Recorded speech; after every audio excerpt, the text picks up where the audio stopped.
हम जब ज़िंदगी की राह पर चलते हैं तो जब हम ज़िंदगी के साथ साथ जब हम कार्य करते हैं तो कार्य के साथ साथ कुछ ऐसे भी रिश्ते निभाए जाते हैं, और उन रिश्तों को जब हम सामने लाते हैं तो या हम यूँ कहें कि हमारी कुछ भावनाएं होती हैं, और हर किसी का अपनी भावना को प्रदर्शित करने का एक अलग तरीका होता है, और भावनाओं को प्रदर्शित करना जीवन जीने की एक कला भी होती है। जो व्यक्ति अपनी भावना को प्रदर्शित नहीं करते हैं वो सही मायने में अगर कहे तो अपनी ज़िंदगी नहीं जीते। तो आज हमारे साथ में स्टूडियो में जो मौजूद हैं उन्होंने अपनी भावनाओं को कविताओं के माध्यम से जो है उजागर किया है, और सिर्फ उजागर नहीं किया है तो उन्हें जिया भी है। अपनी दिन भर की दिनचर्या के साथ साथ अपनी भावनाओं को कविता के माध्यम से उजागर करने वाली आरती झोटिंग जी आज हमारे नागपुर समय के स्टूडियो में। रत्नाकर मलिक आप सभी का स्वागत करता हूँ। आरती जी आपका भी बहुत बहुत स्वागत करता हूँ। नमस्कार। विशेष बात यह है कि ये जो आप दर्शक जो देख रहे हैं मन कवड़सा, ये आरती झोटिंग जी का एक कविता संग्रह जो हाल ही में प्रकाशित हुआ है। तो इसकी क्या कहानी है और कैसे आरती झोटिंग इस कवियत्री का जन्म हुआ, हम उनसे जानना चाहेंगे। आरती जी, हम जानना चाहेंगे कि सबसे पहले आपको कविता इस क्षेत्र में आने का कैसे सूझा, और उसके पहले आप हमें बताएंगे कि आप वास्तव में आपकी दिनचर्या क्या होती है, आप यहाँ तक कैसे पहुँची, आपकी ज़िंदगी की थोड़ी सी यात्रा हमें बताइए। सर, सर्वप्रथम मैं ये बताना चाहूँगी कि मैं एक नौकरी करने वाली और एक घरेलू ऐसी सर्वसामान्य महिला हूँ जी। लिखना ये मेरा बचपन से शौक रहा है जी। छंद रहा है जी। मैं जब कॉलेज में थी तो लिखती थी, बहुत सारी कहानियाँ लिखती थी, कविताएं लिखती थी। बड़ा उस वक्त लिखने के पीछे ऐसा कुछ मकसद नहीं रहता था, सिर्फ मज़ा करना, दिल के सुकून के लिए, दिल के सुकून के लिए और एंजॉयमेंट के लिए। दोस्त बोल रहे, सहेलियाँ बोल रहे इस सब्जेक्ट पे लिखो, इसलिए क्रिएटिविटी बहुत ज़्यादा थी। किसी भी सब्जेक्ट को बहुत ज़्यादा ये कर सकते थे, एलिब्रेट कर सकते थे। तो दोस्त लोग बोलते थे, मैं लिख लेती थी। ले उसके पीछे इतना गहरा कुछ है ये तब उस वक्त पता ही नहीं था कि लिखना एक कला है जी। एक नैसर्गिक रीत्या जो भी मन में आता था लिख लेती थी। जो कोई बोलता था कि इस सब्जेक्ट पे लिखो, लिख लेती थी। लेकिन बाद में पता चला कि ये एक प्रकृति द्वारा मुझे दिया गया वरदान है। क्या बात? और इसके द्वारा मैं अपनी भावना, जैसे जैसे जीवन आगे बढ़ते गया, जीवन में अलग अलग ऐसी घटनाएं घटित होती रही, और उसके साथ भी मन में जो विचारों का, भावनाओं का कोलाहल था वो शब्दों के रूप में मैं अपनी कविताओं द्वारा कागज़ पे लिखती चली गई। पता ही नहीं चला कि उनको कविता का रूप कैसे मिला और मैं कवियत्री कैसे बन गई। एक सर्वसामान्य लड़की लिखते लिखते लिखते यहाँ तक आके पहुँच गई।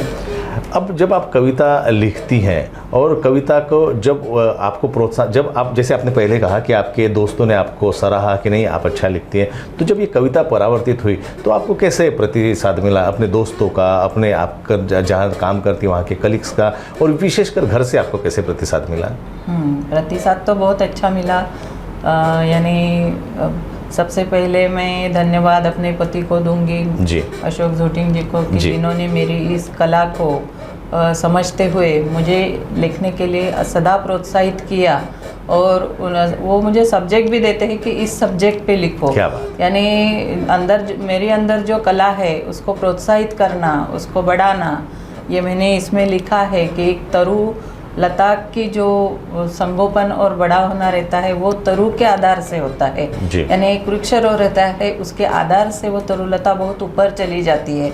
वो तरुलता को भी पता नहीं चलता, बेला को, कि मैं किसके आधार से ऊपर जा रही हूँ। जब दिखता है बहुत बड़ा बेला तो तब समझ आता है लोगों को कि ये तो बाजू में ही रहता है कि किसके आधार से तरुलता ऊपर गई है। जी जी। ऐसे ही समाज के विविध अंग, जैसे मेरे ऑफिस के कलीग्स जो है वो मुझे इसके लिए सराहना देते हैं, लिखने के लिए प्रोत्साहित करते हैं। मेरे बच्चे घर में जो है, एक लड़का है अथर्व, एक लड़की है, बेटी है अंकिता, दोनों लिखते समय मुझे घर में कोई डिस्टर्ब नहीं करता। लिख रहे, एक साइलेंट प्रोत्साहन आपको देते हैं। रहता है, और उनका विरोध न करना यही एक प्रकार का प्रोत्साहन जी। इसलिए मैंने वो स्पेशल कहा कि वो साइलेंट प्रोत्साहन आपको देते हैं। साइलेंट प्रोत्साहन है। और इस काव्य संग्रह का जो नाम है मन कवड़सा जी, मन कवड़सा यानी जो अपनी भावनाओं का एक जो एक कोना हम कहेंगे या एक वो ऐसा झरोखा हम कहेंगे, छत जो रहता है उसमें कहीं अगर थोड़ी जगह रही तो वहाँ से सूर्य की किरणें अंदर आती है और उसको मराठी में कवड़सा बोलते हैं और हिंदी में उसे झरोखा कहते हैं। तो वो जो कवड़सा रहता है वो जैसे जैसे सूरज ऊपर चढ़ते जाता है, यानी अपने आयुष्य का भी, अपने जीवन का भी जैसी जैसी उम्र चढ़ती जाती है वो अपनी जगह, वो कवड़सा जो है वो अपनी जगह बदलते जाता है। जैसे मैं जब 18-19 साल की थी तो मेरी सोच, मेरी कल्पनाएं, मेरी लिखावट, मेरे शब्द अलग थे। जब मैं 35-40 साल की हुई तब मेरी सोच, मेरा लिखना अलग था।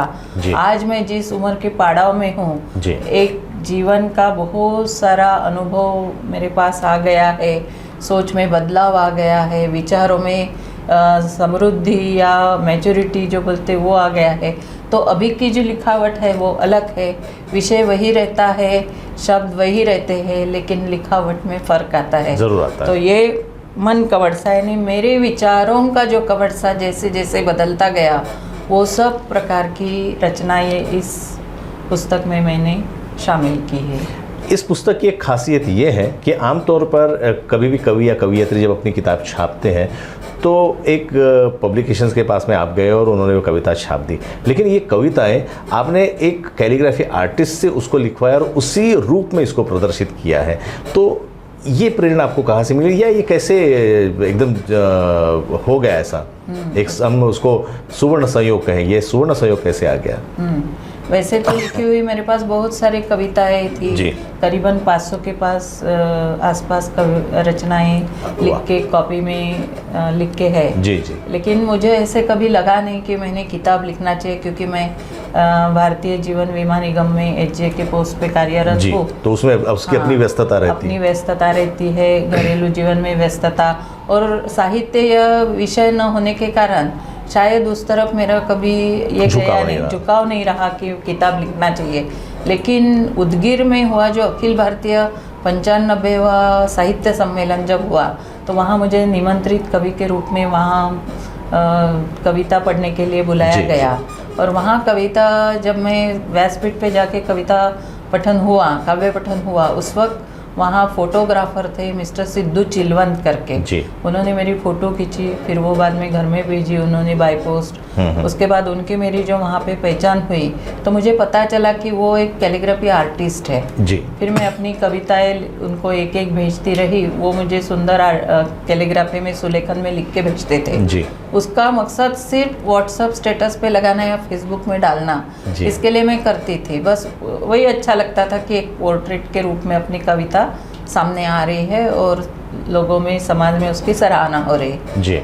एक दिन अचानक मेरे दिमाग में आया कि अपने को पुस्तक छापने की इच्छा है, तो क्यों ना हम ऐसी ही रचनाएं उनसे लिखवा के लेके उनके भी कला को प्रोत्साहित करके अपनी कला में उनके कला से उठाव लाकर अगर एक अच्छा सुंदर पुस्तक अगर निकलता है तो वो कि कलात्मक प्रतिकृति अपन तैयार कर सकते हैं। और ये प्रस्ताव करीबन 50 कविताएं लिखने के बाद मैंने सिद्धू जी के सामने रखा और उन्होंने भी बोला कि लेकिन मैडम आपको मुझे टाइम देना पड़ेगा, क्योंकि ये एक जगह बैठ के एक दिन एक रचना लिखने के, यानी एक रचना लिखने के लिए उनको 2 या 3 दिन लगते थे। सही बात। तो उन्होंने उसके ऊपर बहुत सारा प्रयोग किए अलग अलग कविता के लिए। उनको पहले तो 2 दिन बोले मैं कविता पढ़ता हूँ, उसके बाद समझ लेता हूँ और कौन से फॉन्ट में वो अच्छी लगेगी। उसमें एक है ये किताब में कि हर एक कविता अलग अलग फॉन्ट में उन्होंने लिखी है। तो ऐसे करके उन्होंने मुझे करीबन 6 महीने में या 7 महीने में वो कविताएं लिख के दी। फिर ज्ञानपथ पब्लिकेशन के मिस्टर सचिन सुकलकर, इन्होंने बहुत सारे उसके ऊपर एफर्ट्स लेकर उन्हें कंप्यूटर में उसके ऊपर काम करके उसकी ग्राफिक्स डिज़ाइन करके उनको पुस्तक के रूप में प्रस्तुत किया। ये मैं ये कहूँगा कि जैसे आपने वो आपके जो आर्टिस्ट हैं उनका नाम आप मुझे फिर से बताइए। मिस्टर सिद्धू चिलवंत जी, पुणे। तो जो सिद्धू चिलवंत जी ने, तो हम एक यूँ कहें कि अगर किसी तीसरी कला की अगर निर्मिति होनी हो तो दो अच्छी चीज़ों को एक साथ में आना ज़रूरी होता है। तो कहीं ना कहीं आपका जो समन्वय हुआ है उससे एक बेहद ही खूबसूरत सी कलाकृति जो है वो हम दर्शकों के लिए और जो साहित्य का सृजन करते हैं उनके लिए ये जो है निर्मिति हुई है। यहाँ तक का तो सफ़र ठीक है। अब ये मन कवड़ सा, इसकी आगे की जो यात्रा है वो कैसी होनी है? मैं ऐसा सोचती हूँ कि यह मेरी कलाकृति होने के है तो मैं तो उसे अच्छी बोलूँगी, लेकिन उसकी सराहना होनी चाहिए। उसमें जो मैंने लिखावट है, जो साहित्य मैंने अपनी कला का प्रदर्शन किया है, कविताएं लिखी गई है जी, उनको वो सब साहित्यिकों के तक पहुँचना चाहिए। सभी समाज के जो लोग अपनी मराठी भाषा पे या भाषा पर जो प्रेम करते हैं उन सब लोगों तक ये किताब पहुंचनी चाहिए। उस माध्यम से मेरे जो विचार है वो लोगों तक पहुंचना चाहिए और लोगों का कला प्रति, भाषा प्रति जो प्रेम है, प्यार है वो और भी उसमें वृद्धिंगत होना। और ये समय की भी मांग है। देखिए मैंने पहले ही कहा था कि कविता लिखना या हम अपने भावों को प्रदर्शित करने के लिए कुछ ना कुछ साधन हमारे साथ चाहिए। तो या तो हम कविता लिखें या हम कुछ लिखें। अगर हम नहीं लिख पाते तो कम से कम उसका सृजन करें, उसको पढ़ें, तो हमें कहीं ना कहीं वो हमारे ज़िंदगी से जो है वो रिलेटेड लगेगी, कहीं ना कहीं हमसे जुड़ी हुई लगेगी। और एक ऐसा है कि आज की जो नई पीढ़ी है जी, युवा पीढ़ी की हम बात करें, जेनजी कुछ बोलते हैं जी, तो कई सारे अलग अलग उनकी जो है नामकरण किए गए हैं। हाँ, तो ये जो अभी नई पीढ़ी है इनका किताबों प्रति जो प्यार है वो कम होते जा रहा है। वाचन ये उनको एक कला है ये पता ही नहीं है। लेखन तो कला है, लेकिन वाचन भी एक पढ़ना भी एक कला है जी। किसी कलाकृति को पढ़कर उसके क्या विचार है वो आत्मसात करके अपने रोजमिति के व्यवहारों में उसको लाना, ये पीढ़ी जानती ही नहीं है। तो किताब हाथ में नहीं लेती है, तो ऐसी अगर कलरफुल किताब अगर उनको मिलती है तो कम से कम वो किताब देख के तो हाथ में लेके दो रचनाएं पढ़ेंगे। ये भी मेरा एक उसमें ये रहा कि उस बहाने इसको कलात्मक और इसको आकर्षक बनाने के पीछे की जो आकर्षक बनाने के पीछे वो एक मकसद रहा कि कम से कम इस बहाने तो नई पीढ़ी कविताएं पढ़ेगी, इसीलिए ये सब किया है।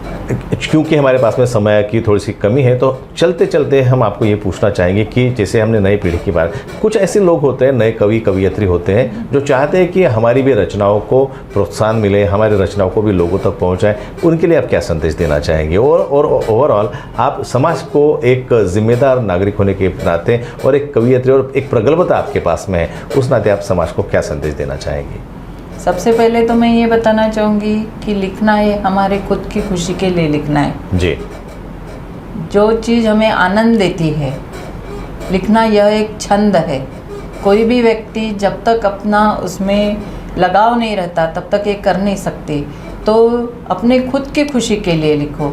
लोगों ने अच्छा बोलना चाहिए इसलिए मत लिखो, क्योंकि अपने मन की शांति सबसे ज़्यादा महत्वपूर्ण है। सब खुद के लिए लिखना है। उसके बाद आता है समाज। समाज में प्रबोधन यह लेखक लाता है। एक जगह ऐसे बोला है कि अगर अपना जो इतिहास है इसमें किसी इतिहासकालीन खंड का अगर आपको इतिहास जानना है तो आप उस वक्त का साहित्य पढ़ो। साहित्य यह उस वक्त के मानवीय जीवन का दर्पण है।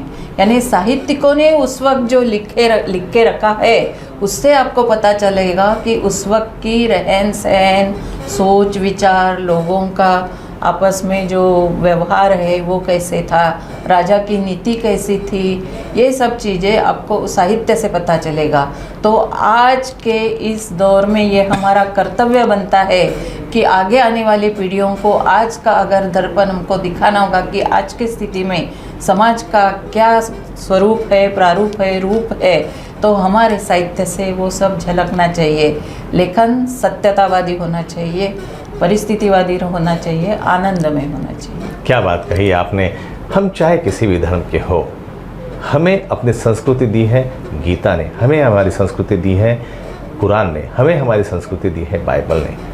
और ये सारे धर्म ग्रंथ अगर हम पढ़ते नहीं तो आज की संस्कृति का उजागर हमारे सामने कैसे होता है? और आज के इस जीवन में साहित्य सृजन करना बहुत ही आवश्यक होता है। जब ऐसी कलाकृति हमारे सामने आती हैं तो कहीं ना कोई हमें भी अभिभूत कर देती हैं। तो ऐसी ही ये मन कवड़सा जो कलाकृति है ये आरती झोटिंग द्वारा लिखी गई है और उतनी कलात्मकता से इसे रचा गया है। हम दर्शकों से भी अनुरोध करेंगे कि आप इसे ज़रूर पढ़ें, ये जल्द ही आप तक पहुंच जाएगी। और आरती जी, हम आपका बहुत बहुत शुक्रिया अदा करते हैं कि आज हमारे स्टूडियो में आई और हमारे दर्शकों से आपने बात की।